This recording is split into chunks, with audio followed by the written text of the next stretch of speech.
Assalamualaikum warahmatullahi wabarakatuh, everyone. Welcome back to another episode of the Islamic Defense Podcast. So today we are responding to Apostate Prophet. So in case you guys are living under a rock, Apostate Prophet basically made almost like a 2-hour long response to Mohammad Hijab and their debate. So yeah, I'm just gonna go through his whole response to Mohammad Hijab. So it's like a 2-hour long response, so I'm not going to respond to everything because most of it is just rubbish and him just whining about Mohammad Hijab, to be honest. I'm only going to be focusing on things that has to do with Islam and like the argument that Mohammad Hijab made, and he thinks that the responses he makes is actually good when it's not. It's terrible. So I'm going to show you guys how terrible it is. So yeah, let's get started. Mohammad Hijab first interacted with me more than a year ago when he posted a 6-hour video which was supposed to be an annihilatory refutation of me. And at the beginning of the video he challenged me to a debate. This is an annihilatory response video to a man called Rizvan, who is an apostate from Islam. The video was so vulgar that YouTube removed it for harassment and bullying, which is something that happens very rarely. You are such a big fat liar. This is a lie. First of all, this annihilatory response was by Brother Farid and not by Brother Mohammad Hijab. I think Brother Hijab has a small part in it, but overall it was Brother Farid and Imin's work.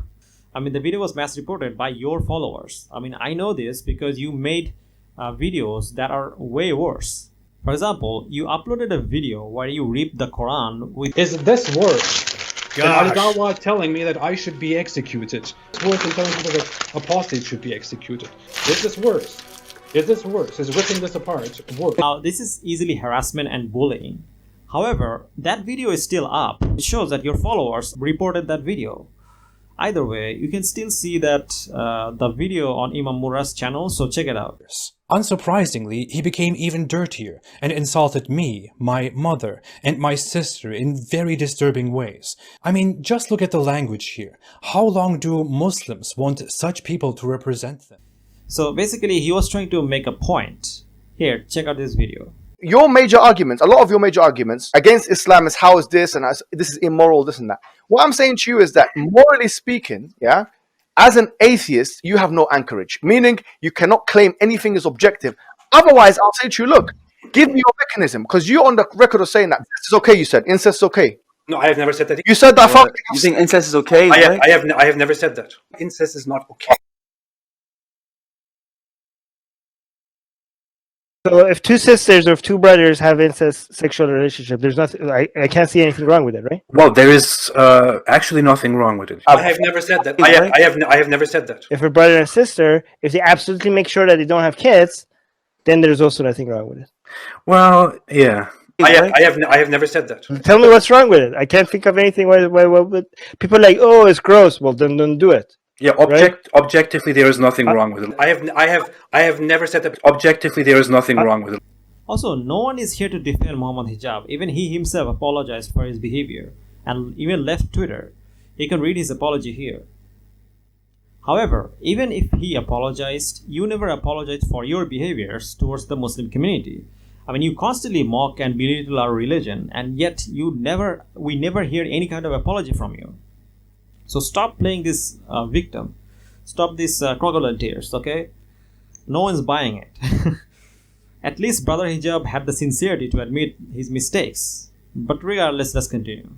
And what happened after all that? Adam Saleh sent me a message one day and invited me to their podcast, but he wanted me to join immediately within an hour. I asked whether it's going to be only Adam Saleh and Slim, and he said yes. So I joined their podcast. The two kids kept screaming kid stuff at me, and then a wild Mohammad Hijab appeared and acted as Mohammad Hijab acts, and eventually they kicked me off the chat and declared victory. I thought they would possibly try to trick me and somebody else would appear to argue with me. Honestly, I didn't expect Mohammad Hijab. I didn't think that he would be so pathetic to make a plot with these people, make them lie to me, and put an effort into ambushing me. Oh no, poor Apus. He was taken advantage of.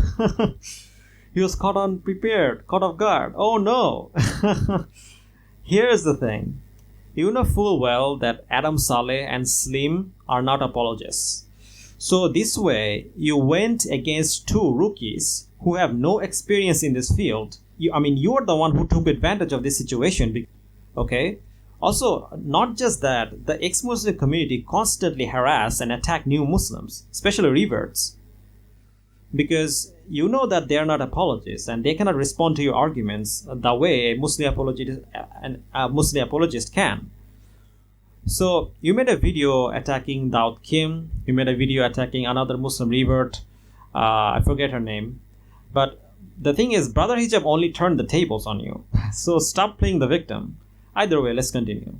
Mohammad Hijab repeatedly brags about his deep understanding of political philosophy and science. I have 4 degrees to my name. You do not have the authority to tell me what you think freedom of speech is. On Twitter, he repeatedly said that he can insult our loved ones and that we shouldn't complain because we support free speech and offend Islam and Muhammad. And him insulting us and our loved ones is also just free speech. He did the same thing during the podcast. You are making rape implications about my wife. You are making rape threats about my wife. If you want 10 minutes, I will be muted. Listen, look, don't worry about insults. Insults are freedom of speech. He honestly thinks that if I support freedom of speech, then I shouldn't be offended by anything, shouldn't be disturbed by anything. I should be okay. Did you notice how Redvan claimed that Hijab believes free speech means you can't be upset? However, in the exact same video, he quotes Hijab as saying you can be upset. We can be angry.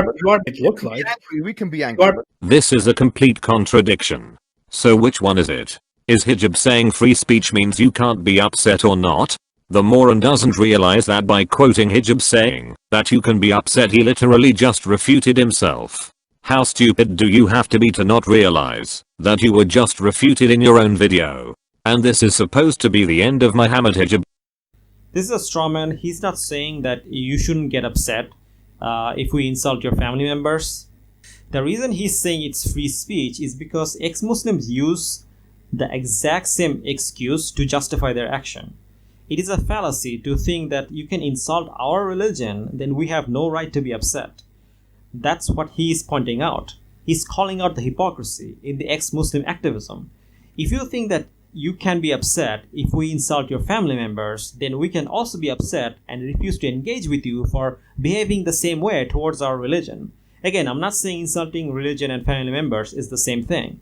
What I am saying is, if you're okay with hurting our feelings, then why can't we do the same? That's the point. It's about consistency. This is a very simple argument. However, it seems like both you and your buddy Armin are too thick-skulled to understand this.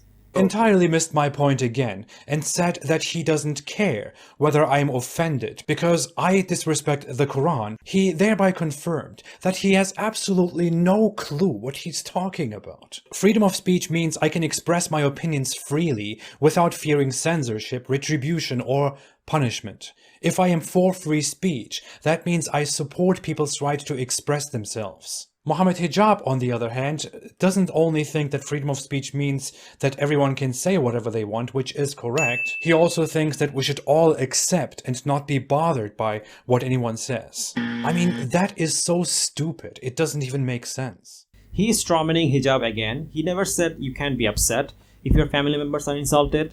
In minute 1241, he said if you don't want to play by the rules, don't do things that aggravate other communities. You don't want to play by the rules, don't do the things that aggravate other communities. Again, where did he say you can't be upset?